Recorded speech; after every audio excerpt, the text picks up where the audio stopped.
ഈശോ മിശിഹായ്ക്ക് സ്തുതിയായിരിക്കട്ടെ. ഈശോയിൽ ഏറ്റവും സ്നേഹം നിറഞ്ഞ നിത്യജീവൻ ശുശ്രൂഷകരെ, ദൈവത്തിൻ്റെ വലിയ കൃപയൊഴുകുന്ന ഈ ഒരു കാലഘട്ടത്തിൽ ദൈവത്തിൻ്റെ നിത്യജീവൻ എന്ന മഹോന്നതമായ കൃപയ്ക്കായി നമ്മൾ ഓരോ ദിവസങ്ങളും ഒരുങ്ങിക്കൊണ്ടിരിക്കുകയാണ്. തീർച്ചയായിട്ടും നിങ്ങളെല്ലാവരെയും ദൈവം അനുഗ്രഹിക്കട്ടെ എന്ന പ്രാർത്ഥനയോടെ ഇന്നത്തെ നിത്യജീവൻ ശുശ്രൂഷ നമുക്ക് പങ്കെടുക്കാം. ഇന്ന് നമ്മൾ ചിന്തിക്കുന്നത് നിത്യജീവൻ കിട്ടാൻ ദൈവം തന്നിരിക്കുന്ന ഏറ്റവും വലിയ ആയുധമാണ് ദൈവവചനം എന്ന ആയുധം. ഈ വചനത്തെ സ്വീകരിക്കുന്ന ഒരു വ്യക്തിക്ക് വചനം പറയുന്ന യഥാർത്ഥമായ ഇറ്റേണൽ ലൈഫ്, മരണത്തിനപ്പുറമുള്ള ഒരു ജീവിതത്തെക്കുറിച്ച് മനസ്സിലാക്കാൻ കഴിയും. തീർച്ചയായിട്ടും പരിശുദ്ധ അമ്മയുടെ ജീവിതത്തിൽ ഇതാ കർത്താവിൻ്റെ ദാസി എന്ന് പറഞ്ഞ് വചനത്തെ ഉൾക്കൊണ്ടപ്പോൾ അമ്മ ലോകത്തിന് പറഞ്ഞു കൊടുക്കുന്നത് മരണത്തിനപ്പുറമുള്ള ജീവിതത്തെക്കുറിച്ച് സ്വപ്നം കാണുന്ന ഒരു വ്യക്തിക്ക് ജീവിതത്തിൻ്റെ പ്രത്യാശ വർദ്ധിക്കാനായിട്ട് കാരണമാകും. തീർച്ചയായിട്ടും ഈ പ്രത്യാശയുടെ വർഷത്തിൽ നമുക്കും വലിയ പ്രത്യാശയോടെ ഈ ദൈവത്തിൻ്റെ വചനം കേൾക്കാനായിട്ട് ഒരുങ്ങാം. വിശുദ്ധനായ ബൊണവെഞ്ചർ എന്ന് പറഞ്ഞ വിശുദ്ധൻ പറയുന്നൊരു കാര്യമുണ്ട്. എല്ലാ സൃഷ്ടികളും ഒരു ദൈവിക വചനമാണ്, കാരണം അത് ദൈവത്തെ പ്രഖ്യാപിക്കുന്നു. നമ്മൾ ബൈബിളിൽ കാണുന്നുണ്ട്, ഉണ്ടാകട്ടെ എന്ന വചനത്തിലൂടെ അനേകരെ ഉണ്ടാക്കുന്ന ദൈവത്തിൻ്റെ മഹോന്നതമായ ശക്തി. നമ്മളെല്ലാം ദൈവവചനങ്ങളാണെന്നാണ് ബൊണവെഞ്ചർ പറയുന്നത്. ഈശോയുടെ വചനം സ്വീകരിച്ച് ജീവിക്കുന്ന നമ്മൾ മറ്റുള്ളവരുടെ മുന്നിൽ ദൈവത്തിൻ്റെ വചനത്തിൻ്റെ സാക്ഷാത്കാരങ്ങളായ ഒരു ജീവിതങ്ങളായി മാറും. അങ്ങനെ ദൈവത്തെ പ്രഖ്യാപിക്കുന്നവരായിട്ട് മാറണം. വചനം ജീവിക്കുന്നവരെല്ലാം ക്രിസ്തുവിനെ പ്രഖ്യാപിക്കുന്ന മനുഷ്യരാണ്. എൻ്റെ പ്രിയപ്പെട്ടവരെ, അതുകൊണ്ട് വചനമാകുന്ന ആയുധത്തെ ഉൾക്കൊള്ളാനായിട്ട് നമുക്ക് പ്രാർത്ഥിക്കാം. ഒന്നാമതായിട്ട് ഈ വചനത്തെ ഇന്ന് അജ്ഞതയുള്ള ഒരു ജനത നമ്മുടെ നാട്ടിലുണ്ട്. നാട്ടിൽ എന്ന് പറഞ്ഞാൽ നമ്മുടെ ഈ ലോകത്ത് ഒത്തിരി പേരുടെ ഉള്ളിൽ ഈ വചനത്തോടുള്ളൊരു അജ്ഞതയുണ്ട്. ദൈവവചനത്തിൻ്റെ അജ്ഞതയാണ് എല്ലാ നാശത്തിനും കാരണം. ഇന്ന് ലോകത്തുണ്ടാകുന്ന സകല നാശങ്ങളും, അല്ലെങ്കിൽ നമ്മുടെ കുടുംബത്തിലുണ്ടാകുന്ന നാശങ്ങൾ, അല്ലെങ്കിൽ സഭയിലുണ്ടാകുന്ന പ്രതിസന്ധികൾക്കെല്ലാം കാരണം യഥാർത്ഥത്തിൽ ദൈവത്തിൻ്റെ വചനത്തെ യഥാർത്ഥ ജ്ഞാനത്തിൽ വിശ്വസിക്കാത്തതും സ്വീകരിക്കാത്തതും അത് വായിക്കാത്തതും അത് അനുഭവിക്കാത്തതുമാണ്. എന്നാൽ ഈ കാലഘട്ടങ്ങളിൽ ഒത്തിരി പേരുടെ ജീവിതത്തിൽ ഈ ദൈവവചന ശുശ്രൂഷകളും വചനവായനകളും വന്നതോടുകൂടി കുറേ ജീവിതങ്ങളിൽ വലിയ മാറ്റങ്ങൾ ഈ കാലഘട്ടത്തിൽ ഉണ്ടാവാൻ തുടങ്ങി. നമുക്കൊരു വചനം ശ്രദ്ധിക്കാം. ഈ അജ്ഞതയെക്കുറിച്ച് ദൈവത്തിൻ്റെ വചനം പറയുന്നൊരു കാര്യമാണ്, ജനത്തിൻ്റെ ഉള്ള അജ്ഞതയെക്കുറിച്ച്. അത് യെശയ്യാ പ്രവാചകൻ്റെ പുസ്തകം 5-ാം അധ്യായം 13 മുതൽ 15 വരെയുള്ള വാക്യങ്ങളാണ്. വചനം ഇങ്ങനെയാണ് പറയണേ: എൻ്റെ ജനം അജ്ഞത നിമിത്തം അടിമത്തത്തിലേക്ക് നീങ്ങുന്നു, അവരുടെ പ്രഭുക്കന്മാർ വിശപ്പ് കൊണ്ട് മരിക്കുകയും അനേകർ ദാഹാർത്തരായി കഴിയുകയും ചെയ്യുന്നു. അതിനാൽ പാതാളത്തിൻ്റെ ആർത്തി വർദ്ധിച്ചിരിക്കുന്നു, സീമാതീതമായി അത് വായ പിളർന്നിരിക്കുന്നു. ജെറുസലേമിൻ്റെ കുലീനരും സാധാരണരും അവിടുത്തെ വലിയ ആൾക്കൂട്ടവും അവളിൽ അഭിമാനം കൊള്ളുന്നവരും അതിൽ പതിക്കുന്നു. മനുഷ്യൻ തലകുനിക്കാൻ ഇടവന്നു, മർത്യർ അപമാനിതരായി, അഹങ്കാരികൾ ലജ്ജിതരായി. എൻ്റെ പ്രിയപ്പെട്ടവരെ, വചനം ആരംഭിക്കുന്ന എൻ്റെ ജനം അജ്ഞത നിമിത്തം അടിമത്തത്തിലേക്ക് നീങ്ങുന്നു. ഇന്ന് ലോകത്ത് പറയുന്നൊരു വാക്കാണ് അടിമത്തം. ആത്മീയതയിൽ തന്നെ പൈശാചികമായ അടിമത്തങ്ങളെക്കുറിച്ച് പറയുമ്പോൾ അതിനൊരു യഥാർത്ഥ കാരണം ദൈവത്തിൻ്റെ വചനത്തെക്കുറിച്ചുള്ള അജ്ഞതയാണ്. എൻ്റെ പ്രിയപ്പെട്ടവരെ, അതുകൊണ്ട് നമ്മൾ തിരിച്ചറിയാം. വചനം പറയുക, അവരുടെ പ്രഭുക്കന്മാർ പോലും വിശപ്പ് കൊണ്ട് മരിക്കുകയും അനേകർ ഈ വചനം കിട്ടാതെ ദാഹാർത്തരായി കഴിയുകയും ചെയ്യുന്നു. അതുകൊണ്ട് ആമോസ് പ്രവാചകൻ തന്നെ ഇത് പ്രഖ്യാപിക്കുന്നുണ്ട്, ഇനി ഈ ലോകത്ത് ഒരു വിശപ്പും ദാഹമുള്ളൂ, അത് ദൈവവചനം കിട്ടാത്ത വിശപ്പും ദാഹവുമാണ്. എൻ്റെ പ്രിയപ്പെട്ടവരെ, അതുകൊണ്ട് തന്നെ പാതാളത്തിൻ്റെ ആർത്തി വർദ്ധിച്ചിരിക്കുന്നു എന്നാണ് യെശയ്യാ പ്രവാചകൻ പറയുന്നത്. അതുകൊണ്ട് സാത്താൻ ഇന്ന് അനേകം കുഞ്ഞുങ്ങളെ, യുവജനങ്ങളെ, കുടുംബങ്ങളെ, വ്യക്തികളെ, സഭയിലുള്ള പുരോഹിതരെ എല്ലാവരെയും കീഴടക്കുന്നൊരു കാര്യമാണ് ഈ അജ്ഞതയുടെ ദൈവവചനത്തെ മനസ്സിലാക്കാതെ. ഇന്ന് ലോകത്തിൻ്റെ പല നിയമങ്ങളും അറിയുന്ന മനുഷ്യന് ദൈവിക നിയമങ്ങളെ വ്യക്തതയോടെയും കൃത്യതയോടെയും അറിയാത്തൊരവസ്ഥയുണ്ട്. അതുകൊണ്ട് ലോകത്തിലെ ഏറ്റവും വലിയ പാപം എന്ന് പറയുന്നത് ദൈവവചനം കയ്യിലുണ്ടായിട്ടും അതെടുത്തു വായിച്ച് അതിൻ്റെ പൊരുൾ മനസ്സിലാക്കി ജീവിക്കാൻ മനുഷ്യൻ ആഗ്രഹിക്കാത്തതാണ്. നമുക്ക് തുടർന്ന് വായിക്കാം. മറ്റൊരു വചനം പറയുന്നത് മാർക്കൂസിൻ്റെ സുവിശേഷം 12-ാം അധ്യായം 24-ാം വാക്യമാണ്. വചനം പറയുക, വിശുദ്ധ ലിഖിതങ്ങളോ ദൈവത്തിൻ്റെ ശക്തിയോ അറിയാത്തത് കൊണ്ടല്ലേ നിങ്ങൾക്ക് തെറ്റുപറ്റുന്നത്. വചനം ഒന്നുകൂടി അച്ഛൻ ഓർമ്മപ്പെടുത്താം. വിശുദ്ധ ലിഖിതങ്ങളോ ദൈവത്തിൻ്റെ ശക്തിയോ അറിയാത്തത് കൊണ്ടല്ലേ നമുക്ക് തെറ്റുപറ്റുന്നത്. എൻ്റെ പ്രിയപ്പെട്ടവരെ, വചനത്തിൽ പറയാത്തൊരു കാര്യം പോലുമില്ല. ആ വചനത്തെ സ്വീകരിക്കുമ്പോൾ അത് നമ്മുടെ ജീവിതത്തിൽ എഴുതി വയ്ക്കപ്പെട്ട ഒരു ലോഗോസായി മാറാതെ അത് ജീവിതത്തിൻ്റെ റേമയായിട്ട് മാറുമ്പോൾ അതൊരു വലിയൊരു അത്ഭുതമായിട്ട് മാറും. എൻ്റെ പ്രിയപ്പെട്ടവരെ, ഇങ്ങനെ പറയാറുണ്ട്, ശരിയും തെറ്റും തിരിച്ചറിയാൻ യഥാർത്ഥ ജ്ഞാനം സ്വന്തമാക്കിയേ പറ്റൂ.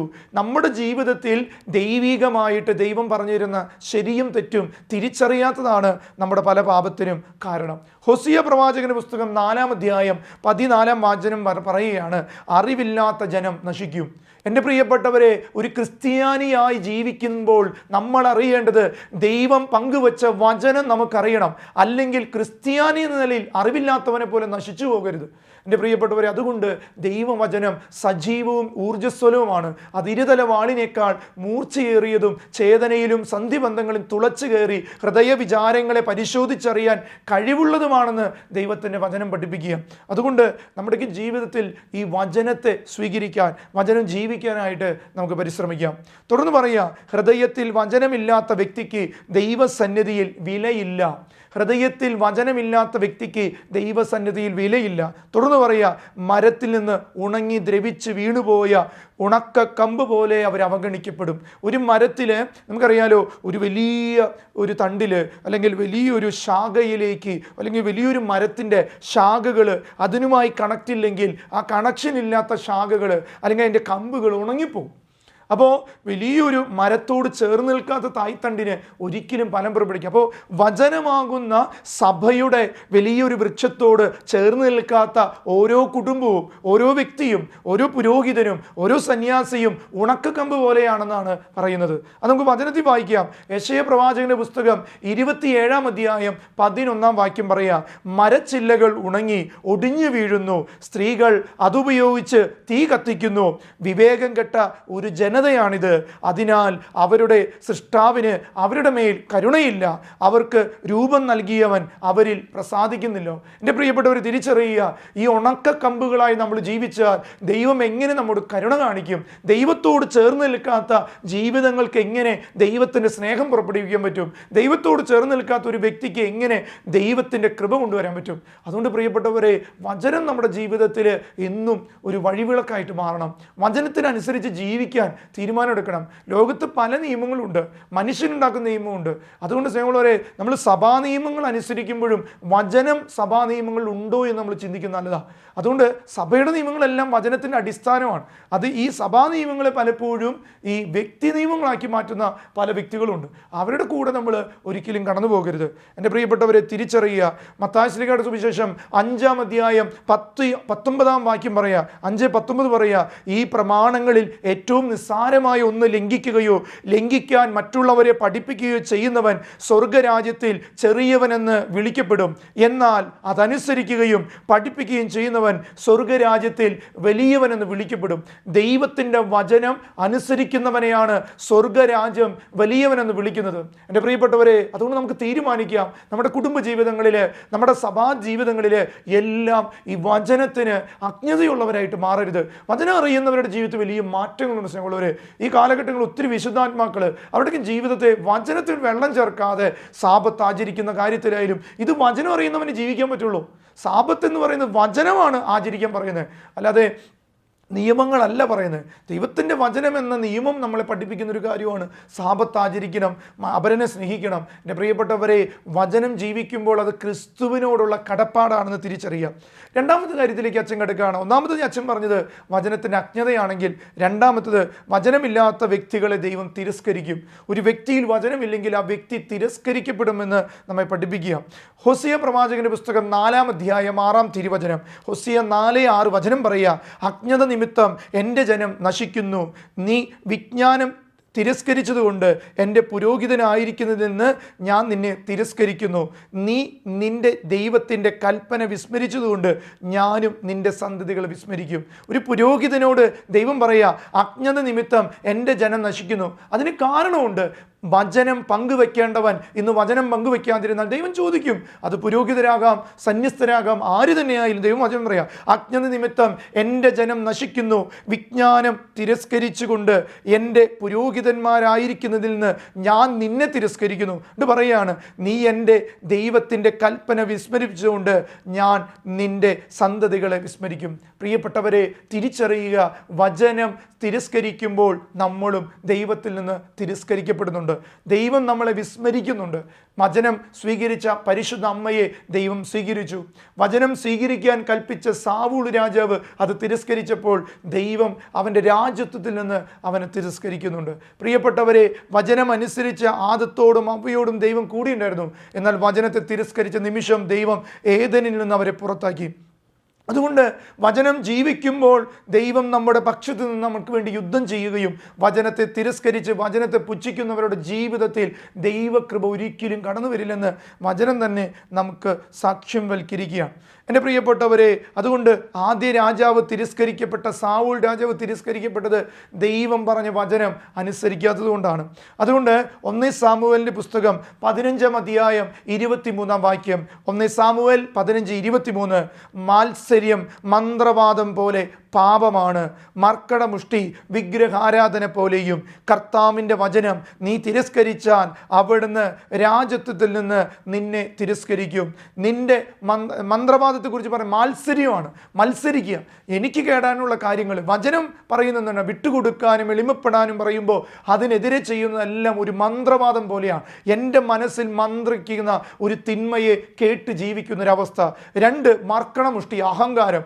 ഞാൻ വിചാരിച്ചതുപോലെ ദൈവത്തിൻ്റെ വചനമൊന്നല്ല, എൻ്റെ ഇഷ്ടം, ദൈവത്തിന് പലതും പറയാം, ഞങ്ങളല്ലേ ഈ ലോകത്ത് ജീവിക്കണേ, അങ്ങനെ പറഞ്ഞ് മർക്കടമുഷ്ടിക്കാർ അവരെല്ലാം തകർക്കപ്പെട്ടിട്ടുണ്ട് സ്നേഹമുള്ളവരെ. അതുകൊണ്ട് വചനത്തിൽ മാതാവ് സ്വസ്ത്രഗതി പറഞ്ഞു, ഹൃദയത്തിൽ അഹങ്കരിക്കുന്നവരെ ദൈവം ചിതറിക്കും, ഹൃദയത്തിൽ എളിമയുള്ളവരെ അവൻ ഉയർത്തുമെന്ന് മാതാവ് സ്വസ്ത്രഗീതത്തിലൂടെ നമ്മൾ പഠിപ്പിക്കുന്നതാണ്. അതുകൊണ്ട് സ്നേഹമുള്ളവരെ, കർത്താവിൻ്റെ വചനം തിരസ്കരിച്ചാൽ അവിടുന്ന് അവൻ രാജ്യത്വത്തിൽ നിന്ന്, അവൻ്റെ ദൈവിക രാജ്യത്വത്തിൽ നിന്ന്, അല്ലെങ്കിൽ നമുക്ക് ദൈവം തന്ന രാജ്യത്തിൽ നിന്ന് നമ്മൾ തിരസ്കരിക്കപ്പെടും.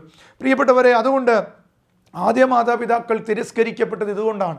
ദൈവവചനം അനുസരിക്കാൻ പറഞ്ഞത് അനുസരിക്കാതിരുന്നപ്പോൾ പാപമുണ്ടായി. അതുകൊണ്ട് കഴിക്കരുതെന്ന് പറഞ്ഞത് കഴിക്കാൻ സാത്താൻ പറഞ്ഞപ്പോൾ അതവർ കഴിച്ചു എന്നുള്ളതാണ്. എൻ്റെ പ്രിയപ്പെട്ടവർ, ഇതുപോലെ തന്നെ ഈ ദൈവത്തിൻ്റെ വാക്ക് കേൾക്കാതെ ഉപ്പുതൂണായി മാറിയ ലോത്തിൻ്റെ ഭാര്യ ദൈവവചനത്തെ തിരസ്കരിച്ചതുകൊണ്ടാണ് ബൈബിളിൽ അവൾ ഉപ്പുകല്ലായി മാറുന്നത്. ഉൽപ്പത്തിയുടെ പുസ്തകത്തിലെ 19-ാം അധ്യായം 26-ാം വാക്യം, ലോത്തിൻ്റെ ഭാര്യ അവൻ്റെ പിറകെ വരികയായിരുന്നു, അവൾ പിന്തിരിഞ്ഞു നോക്കിയത് കൊണ്ട് ഉപ്പുതൂണായി മാറി. ദൈവം പറഞ്ഞിരുന്നു എന്ത് സംഭവിച്ചാലും തിരിഞ്ഞു നോക്കരുത്. എന്നാൽ ലോത്തിൻ്റെ ഭാര്യ തിരിഞ്ഞു നോക്കിയപ്പോൾ അവൾ ഉപ്പുതൂണായി. ഇന്ന് പല ജീവിതങ്ങളിലും തിരിഞ്ഞു നോട്ടങ്ങൾ, പാപത്തിലേക്കുള്ള തിരിഞ്ഞു നോട്ടങ്ങൾ, ഒരിക്കൽ ചെയ്ത അതേ പാപത്തിലേക്ക് പിന്നെയും തിരിഞ്ഞു നോക്കിയിട്ട് ചില കുടുംബങ്ങൾ ഉപ്പുതൂണായി മാറി. കാരണം ഒന്നിനും ചെയ്യാൻ പറ്റാത്ത മരവിച്ച മനസ്സുകളായി മാറി. എൻ്റെ പ്രിയപ്പെട്ടവരെ, പാപം പഴയതുപോലെ ശിക്ഷിക്കപ്പെടുകയില്ലെന്ന് ചിന്തിക്കരുത്. വചനം പറയുന്നത് പഴയ പാപങ്ങളിൽ നിന്ന് രൂപം കൊണ്ട പഴയ മനുഷ്യനെ ഉരിഞ്ഞു മാറ്റുക. പഴയ പാപങ്ങൾ പിന്നെയും പിന്നെയും തിരിഞ്ഞു പോകുമ്പോൾ തിരിച്ചറിയുക, ശിക്ഷ തീർച്ചയാണ്. അത് പഴയതുപോലെ ആയിരിക്കില്ല, പിന്നെയും പിന്നെയും അറിഞ്ഞുകൊണ്ട് ചെയ്യുമ്പോൾ അതിൻ്റെ ശിക്ഷാവിധിയും അതികഠിനമാകുമെന്ന് ദൈവത്തിൻ്റെ വചനം നമ്മെ ഓർമ്മപ്പെടുത്തുന്നുണ്ട്. 3-ാമത്തെ കാര്യത്തിലേക്ക് നമ്മൾ പ്രവേശിക്കുകയാണ്. വചനത്തെ പുച്ഛിക്കരുത്, അത് ഭാരമായി കാണരുത്. ഇന്നത്തെ മനുഷ്യൻ പറയുക, ഈ വചനക്കനുസരിച്ച് ആർക്ക് ജീവിക്കാൻ പറ്റും? നമ്മൾ മനുഷ്യരല്ലേ, ദൈവത്തിന് ഓരോന്ന് പറയാം, അത് പലരും എഴുതിയതല്ലേ, ഇങ്ങനെ പുച്ഛിക്കുക. വചനത്തിന് അത്ര വലിയ പ്രാധാന്യമൊന്നും കൊടുക്കണ്ട, നമ്മൾ നന്നായി ജീവിച്ചാൽ മതി, വചനത്തിന് വലിയ പ്രാധാന്യമൊന്നും വേണ്ട. എൻ്റെ പ്രിയപ്പെട്ടവരെ, ദൈവത്തിൻ്റെ വചനമാണ് ഒരു മനുഷ്യൻ്റെ നന്മയെ നയിക്കുന്നത്. അല്ലെങ്കിൽ കോടതി മുറിയിൽ ഒരു ക്രിസ്ത്യാനി എന്ന നിലയിൽ ദൈവത്തിൻ്റെ വിധിവാചകങ്ങൾ വിധിക്കപ്പെടുമ്പോൾ, അല്ലെങ്കിൽ നിയമത്തിൻ്റെ വിധിവാചകങ്ങൾ വിധിക്കപ്പെടുമ്പോൾ ദൈവവചനത്തെ കൈവച്ച് സത്യം ചെയ്യും. ഈ വചനം അനുസരിച്ച് ഞാൻ സത്യം മാത്രമേ ഈ കോടതിയിൽ ബോധിപ്പിക്കുകയുള്ളൂ എന്ന് പറഞ്ഞത് എന്തെന്നറിയോ? എഴുതി വയ്ക്കപ്പെട്ട വചനത്തിൽ നന്മയുള്ളത് കൊണ്ടതാണ്. രാഷ്ട്രത്തിൻ്റെ നിയമം പോലും അവരുടെ ലോ പുസ്തകങ്ങൾ കൊണ്ടല്ല, ദൈവത്തിൻ്റെ നിയമത്തിൻ്റെ പുസ്തകത്തിൽ വെച്ചിട്ടാണ് ഒരു മനുഷ്യനെ സത്യം ചെയ്യുക. അതുകൊണ്ട് നമ്മൾ മറന്നു പോകരുത്. സത്യം എന്താണെന്ന് തിരിച്ചറിഞ്ഞിട്ടും അതിനെ കണ്ണടച്ചിട്ട് പല സത്യങ്ങളും പുറമൂടിയായി കാണിക്കുന്നല്ല. ഹൃദയത്തിൽ വചനമുള്ളവൻ്റെ അകവും പുറവും ദൈവവുമായിട്ട് മാറാൻ അവന് കൃപ ലഭിക്കുമെന്ന് പഠിപ്പിക്കുക. അതുകൊണ്ട് വചനത്തെ പുച്ഛിക്കുന്ന ഒത്തിരി പേരുണ്ട്, അതുപോലെ അവഗണിക്കുന്ന, അതൊരു ഭാരമായി കാണുന്നവരുണ്ട്. അവരോട് ദൈവത്തിൻ്റെ വചനം നമ്മൾ ഓർമ്മപ്പെടുത്തി ഇങ്ങനെയാണ്, വചനം കേൾക്കാനും വചനം അനുസരിക്കാനും വചനം പ്രചരിപ്പിക്കാനും ആവേശം കാണിക്കണം. ഇന്ന് എന്ത് പലതിനും ആവേശമാണ്. പാപം ചെയ്യാൻ ആവേശം, തിന്മ ചെയ്യാൻ ആവേശം, പിന്നെ ഞാനെന്ന വ്യക്തിത്വത്തെ കാണിക്കാൻ ആവേശം. എൻ്റെ പ്രിയപ്പെട്ടവരെ, നിനക്ക് ദൈവം തന്നിരിക്കുന്ന ആയുധം നീ കയ്യിലെടുക്കാൻ ആവേശം കാണിച്ചിട്ടുണ്ടോ? ഈ വചനം അനുസരിക്കാൻ നീ ആവേശം കാണിച്ചിട്ടുണ്ടോ? ഈ വചനം പ്രചരിപ്പിക്കാൻ നിൻ്റെ ജീവിതം കൊണ്ട് നീ ആവേശം കാണിച്ചിട്ടുണ്ടോ? അങ്ങനെ ഒത്തിരി പേരുണ്ട് സ്നേഹമുള്ളവരെ. തൻ്റെ മരണ കിടക്കയിൽ പോലും മക്കൾക്ക് വചനം പറഞ്ഞു കൊടുത്ത് മരിച്ചുപോയ എത്രയോ അമ്മമാർ ഈ ലോകത്തുണ്ട്, എത്രയോ യുവജനങ്ങളുണ്ട്. എൻ്റെ പ്രിയപ്പെട്ടവരെ, അവരെല്ലാം നമ്മളെ നോക്കി പറയുന്നൊരു കാര്യമുണ്ട്, വചനം ജീവിക്കാൻ നീ എന്തു ചെയ്തു?